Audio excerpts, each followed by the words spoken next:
been a busy week. You've had a lot of people in town this week, Minister Gravelle. What's been happening?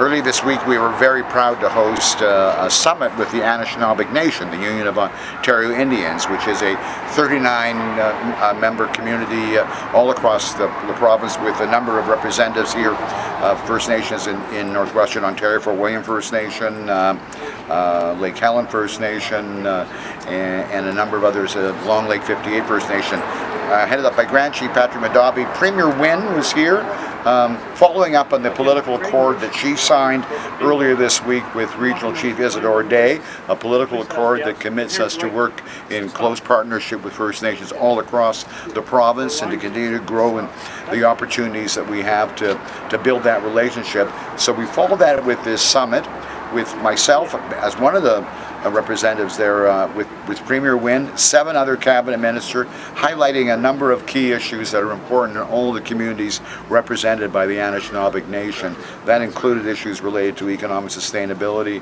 resource revenue sharing, the quality of health care in the Anishinabek Nation communities, child care issues. We had a full day of great discussion and a commitment to move forward and take action. So that was a pretty significant day, and one that we all felt very good about. I was very moved by it personally. I felt proud to be a part of that.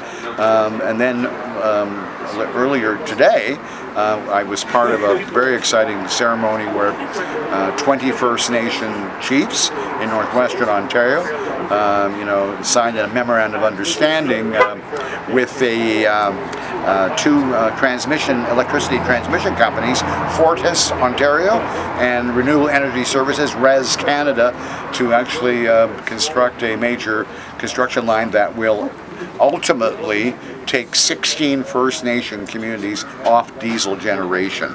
This is certainly one of our key goals, as I know it is the goal of the First Nation leaders, to find a way to take their communities off the diesel generation. But in this case, to build a transmission line to those communities, to put them on the grid, will open up the opportunities for those communities in a profoundly important way, in terms of housing, in terms of various other aspects of being able to have a full and much more dignified life in those communities. Let alone the cost, let alone the economic or the environmental damages caused by diesel generation. So that was a very exciting day. Minister Shirelli, the Minister of Energy, was with us with that signing. I was with my colleague Bill Morrow, Minister of Natural Resources and Forestry. So 2 rather exciting days, which I think will have in both cases a very significant impact on the social and the economic betterment of our communities here in northwestern Ontario. I believe we're doing some great work. It has so much to do